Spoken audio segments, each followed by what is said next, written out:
Welcome to Caseback Watches. My name is Tim, and in this episode we're going to explore a very rewarding field, the field of the classic vintage tank from the 40s and 50s. Very interesting watches that are available basically for everybody.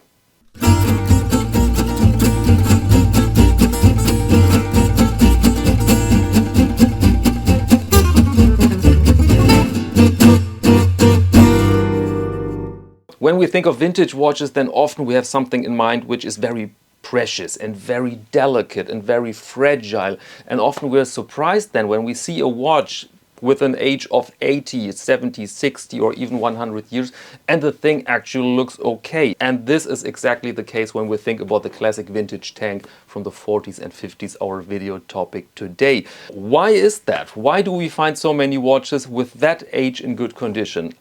There are many explanations, but I think the main explanation is back then the dial technology or the way they built their dials, often with a silver layer, so very sealed off against corrosion. I think this is the main reason. And that's of course great for us collectors. When many pieces survive, then this means there is a bit of supply, there is something to choose from. There's a wide variety on eBay, on Chrono24 of these watches, which is great and which brings the prices down to a very moderate level. And so we are in the lucky position that we find many pieces that deliver a very distinct look and a very distinct vibe. They transport you directly to these classic movies in the 40s and 50s, where you see exactly these watches on the wrists of very famous people like Humphrey Bogart, Cary Grant. And I think this is a fascinating scenario, a fascinating opportunity. And in this video I present you 4 watches in the Lightbox in detail so that you have a feeling for what's on the market, what's possible here. And then I will go through my experiences with these watches chapter by chapter. We will talk about dials, we will talk about movements, we will talk about the strap problem. What do you do when the lug width is too small, something like that. We will talk about water resistance, about radium. And so first 4 examples of actual watches, and then I will explain all these points with the watches in my hand so that you really can see what I mean. And this is a knowledge. And here we are with our first watch. From the, I would say, very late 40s, but most likely mid 50s. And this is a Elgin Veri-Thin. Very popular model back then, and you find this model in rather larger numbers today. And the measurements here are very typical. We have here a width of 26 millimeters and a length of 26.5 and a lug width of 18, which is very convenient, but we will come to the lug width problem, to the strap problem later in this video. And the thickness of this watch here is a smidgen under 9 millimeters, so very comfortable on the wrist, and you can see almost half of the height is the crystal, the high domed pyramid formed crystal here. And here you see a very typical example. We have an Art Deco case, gold plated, with these nice elements here, with these nice steps. We have the typical crystal for such a watch, and we have the typical wheel-like crown. There you go. We have a very handsome dial in very good condition, which is luckily relatively often the case, I must say. This is a very nice aspect with these older watches from that period of time, with that kind of design, that they are fairly robust. And inside here we have the caliber 426 launched in 1945. So an in-house caliber with 15 jewels, 18,000 beats per hour and a power reserve of 40 hours. And this is also very typical for that era, and that's the reason why I start this review with this particular watch here. And operating the watch is very simple. All of these watches I show you here are hand wound. They have only one crown position, and it's big fun to wind them, but you have to be careful. This watch, for example, is fully wound now, and then you have one position, and with that position you can set the time.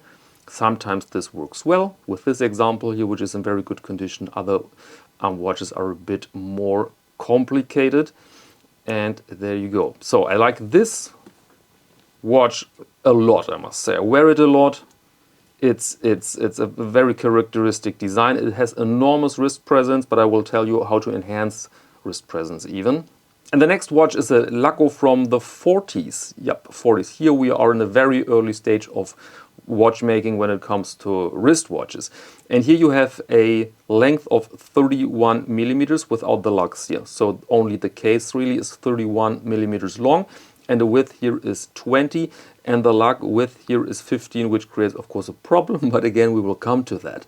And here you have a movement. This is the caliber 550, and again 15 joules, 18,000 beats per hour, which is relatively slow ticking. Power reserve slightly enhanced. Here we have 42 hours, and you see in relatively good condition. Very typical dial, very typical dial, I must say, for this period of time, with this distinct minute track. Then you have the seconds in this square dial there. You have lume on the numerals and on the hands, and unfortunately I think this is old radium, I mean real radium. Also an aspect I will discuss later in this video. And the height of this Laco here is again a smidgen over 9 millimeters. So also very slender watch, and here the crystal is integrated into the case. So the case itself is, what is it, 8.5 millimeters, I would say. And we have a speciality here. You will come across handling these watches, there are fixed spring bars. You cannot remove the spring bars, so you have to use another type of strap. See that? This is sort of clasp inside. This is a prototype strap I made myself because the original Laco strap was long gone, in terrible condition, and so I made this strap as a prototype, but I will show you the end version of that strap as well. And winding that watch here feels very different, makes a very nice sound. There you go. You have to be a bit careful not to overwind this watch, and then you can set the time, which is a bit delicate. And you may note that the seconds are not stopping, so these are non-hackable movements. Very, very basic as said. But surprisingly, they keep good time when they're oiled, when they're in good shape. And the next watch here is a Hamilton, again from the 50s. Very typical look. And some design elements are also very typical. But first, the measurements here are 26 millimeters in width and 26 in length. So we have basically a square with very interesting lugs. And here we have clearly a bit of patina on the dial. But very remarkable, I find the numerals with this, I don't know how to call this font, to be honest. By the way, the watch is gold plated here. This is not solid gold. This is gold plated. There you go. And the lug width here again is 16, which creates a bit of a problem. You can see that somebody has manipulated with a file here that bracelet to fit it to the watch here. And the height here is again 9 millimeters, so a very standard number for that era. And this is our last example here, Elgin, very nice Elgin, also with a very typical look. See these waves? They look super special nowadays, but back then they were not a staple, but you can see them fairly often.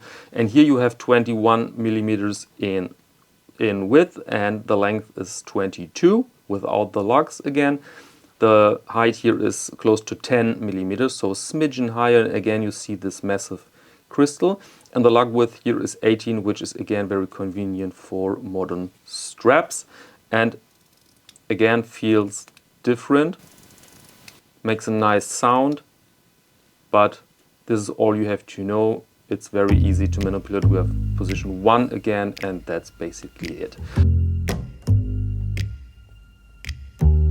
Alright, and now I'd like to discuss the next point with these examples, and this is dial condition. You see that there are some differences here, and they're not necessarily connected to the time of the production or the decade. This Hamilton here is most of the patina.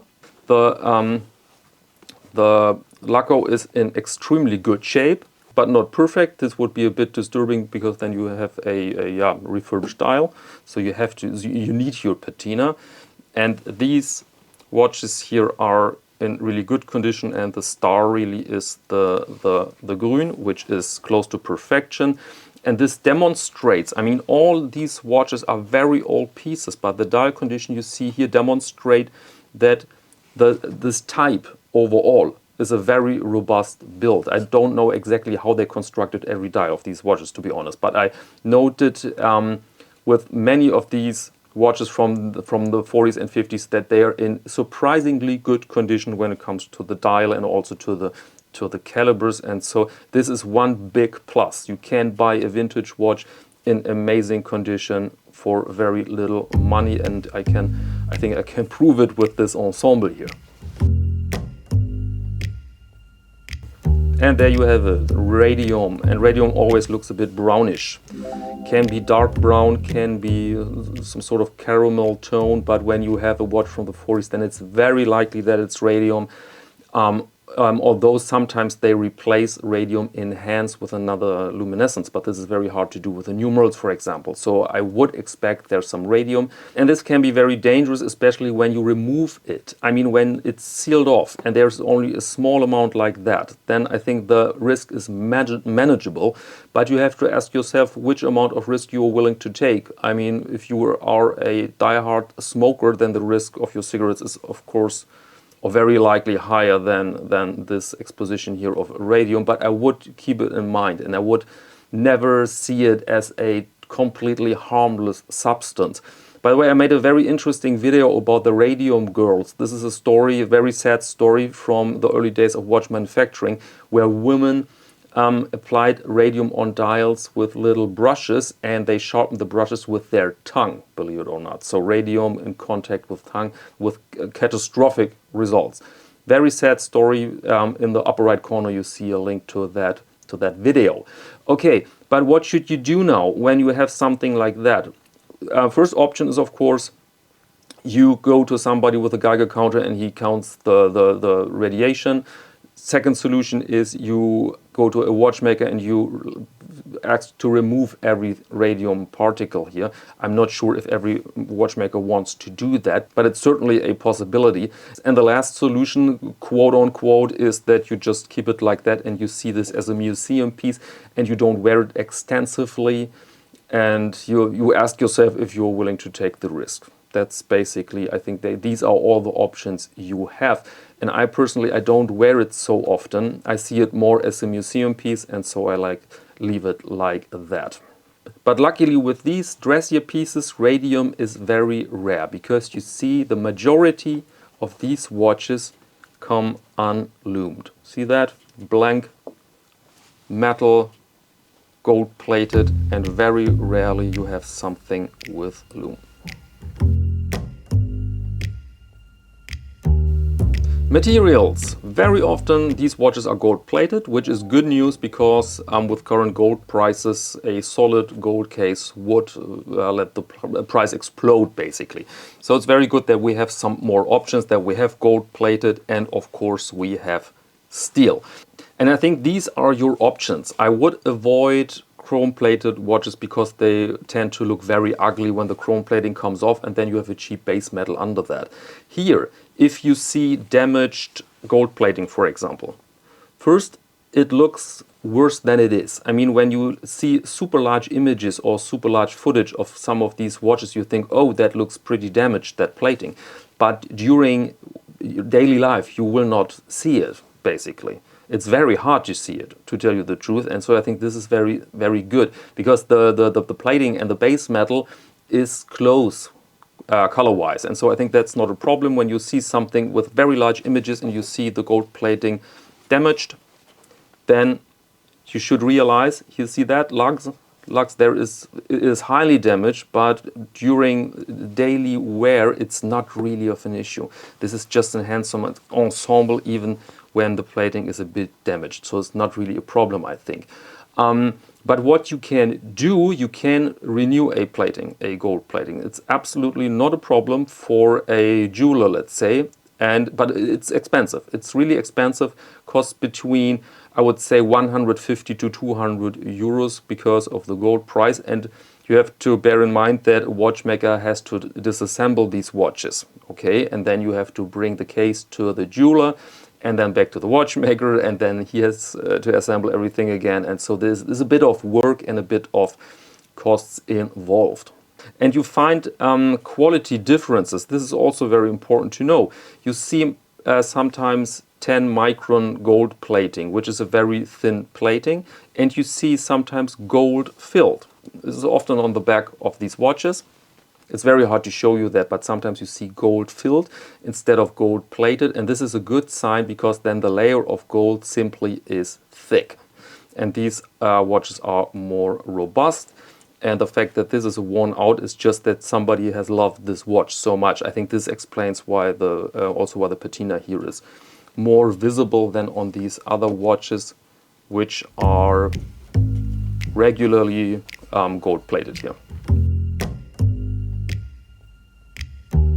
First you have to know is that these watches are not waterproof, absolutely not waterproof, so it's very easy to ruin them with direct water impact if you're washing your hands, for example, or you're in the kitchen and there a big portion of spaghetti is boiling and you have your hand above the oven, then it can create a water damage. And so I really would avoid doing wet work with these watches. So when you want to wash your hands, you should take it off. Same applies to cooking and other activities that are in contact with water, or it's very rainy, then you really should wear something over this watch so that you can preserve the conditions. So not waterproof, absolutely not. And the next important question here is, of course, can you service these movements? And the short answer is yes. Watchmaker can in fact service these all movements. I mean, I'm not talking about watches after a massive water damage, for example. I'm talking about the normal scenario when you have a nice watch and then you notice over time that the, let's say, behavior of the watch is a bit erratic, which indicates that it's not in full swing anymore. And in these cases, a watchmaker can help you. And my experience with prices is that they are rather moderate. We're talking here about something between 150 and 250 euros or US dollars. But if you really love a certain model, it might be a good idea to buy a second watch of that type, or better, a second movement of that type, so that you have a source when everything breaks for some spare parts. Next thing is that people worry about the crystal. All of these watches have plexiglass crystals, okay? Plexiglass crystal is a typical material for this era, and so they are very easy to polish, but of course they can break. Or, big question, can they break? If you see this material here, the thickness, certainly you can have a crack in that crystal, and then people ask, what can I do now? Because it's of course not possible to go to the next store and buy a new crystal like that, but they break rarely, I must say. But good news is also that you can order custom-made crystals for these watches. In basically every country you have a specialized company for that job. Just Google watch crystal custom replacement and you'll find guys who can deliver you a new crystal. But again, these damages are rare, and this is because of these crystals. Look at the thickness. This is such a massive thing. It's very hard to crack these crystals, and so I would see that not as the major risk owning such a watch, okay? But again, you can replace them with a brand new thing thanks to modern technology, but then you have to Google around a bit, but I think it's not the end of the world, and it can be rewarding. Another very common construction is that you can separate movement with dial from the case very easily. For example, you see here the case back, which is not gold plated, of course, and then you have a bit of signs of usage there, and there you can take the watch itself out of the case. And there you go. And now you can imagine why these watches are not waterproof, and you cannot manipulate the movement, of course. Now a watchmaker has to disassemble everything to get access to the movement. The next aspect under the, let's say, keyword maintenance is that you have to be careful winding these watches, because unlike a modern movement, some of these watches you can overwind, or perhaps there is something broken at the end of the process, so to speak. And so you have to learn the limits of your vintage watch. And I think this is part of the fun. You have to be careful, you have to learn, you have to estimate tensions, and I think, yeah, again, big part of the fun, but please keep that in mind. Okay, if you want to have an easy life with these watches, then you have to figure out the lug width, of course. When you have a lug width of 18, there's not a problem, then you can use a modern strap. This is the Caseback number 1, for example, and it adds an enormous impact to the watch. See that? The watches back then, the historic original straps, often were very, very basic because people, focused more on the watch. But you can really add something with a high quality new strap, and with 18 millimeters is really not a problem. Here you see Caseback number 2. Ignore the golden clasp. I don't know why I have this on that strap. It's not the original. Nice sights, and they are relatively affordable because at CasebackWatches.com I offer these two straps as one sort of combo deal, available at 149 euros, which is an insane price because it's with VAT. If you're outside Europe, you can grab them really for 20% less, and then you have a great combo for vintage watches, which really add a bit of quality to these nice cases. With a lug width of 60 millimeters and 15, you are in the lady department of straps, and this creates the problem that your strap will be too short for a male wrist. And so what you can do is you go custom made, you order a strap, you alter it with a cutter knife or with a file, which is not always perfect. Or luckily you can go to CasebackWatches.com because I sourced some straps in a proper length with 16 millimeters. There are two colors available, a bright one here and this darker one, and again 60 millimeters perfectly fine for such a vintage watch with a nice length. So this problem luckily I could solve, but wasn't easy, to tell you the truth. It wasn't easy. But what do we do now with these other watches, with this type of spring bar, where you need a clasp around the spring bar?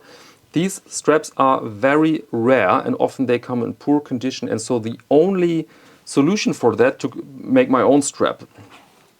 This is a strap I created myself. This is the exact replica of the original Laco strap, and there is a metal clip inside of this loop here. Here's the other piece here with a golden clasp, but also available of course with a silver clasp for this type of watch. And now it's very easy to change the strap. All you have to do is to flip it over the spring bar. I don't want to do it with that strap here because it's new and for sale, okay? But it's easy enough to do it, and then you have a very neat and nice look. See that? Original from 1940s in a modern form here, handmade. And so these strap problems are solved, but you have to keep in mind they will appear. It's not so easy, and so if you want to have a simple life with these watches, then go with 18 millimeters. But sometimes, especially the real older ones and sometimes the most precious one, come with this system or with 16 and 50 millimeters. So problem is there, but there are some solutions. Okay, and now let's put these watches on the wrist so that you can see the wrist presence. Here we have our Elgin 50s. On the Caseback number 2 with the wrong clasp. It is a terrible clasp, I must say. But you see that the wrist presence is there, really enhanced and really nice. Goes nicely together with that shirt. Excuse the scratch here. Don't know what I've done there. And this watch normally with this bracelet I enjoy during the summer when I'm a bit tanned, because then you have a bit of contrast and it looks gorgeous. Gorgeous ensemble, and again very comfortable on the wrist. And here the green 50s, that Art Deco case, Caseback number 1 strap for maximum contrast here, which I really enjoy. And you see when you're used to the size, then it doesn't look small anymore. It looks like something from the past that is supposed to be that way. And here the Laco from the 40s. And it's a bit ironic because here you have the lug width of 15, so a very slender strap, but the watch has enormous presence due to the length, including the lugs. And so, very interesting look, stands out, not as flashy as the golden ones, but certainly something with a lot of character. Welcome back, and now I'd like to add some more points, for example brands. I had 4 brands in this video, mostly American and German, but keep in mind that many of these older brands use Swiss-made calibers, exactly the case here. So factory, for example, in Illinois, and the caliber comes from Switzerland. And so feel free to explore other brands. For example, Zenith can be very rewarding, and especially Longines. Longines tanks from the 40s and 50s you often find in solid gold, which drives the price up, but they are also available in gold plated, and then also very affordable and really, really decent, with a decent design, good looking, very, very classy. And so it absolutely is a good idea to search for other brands in this field. The next point must be prices. And unfortunately, it's not so easy to give you an exact number for a vintage piece, because it depends, of course, on the condition.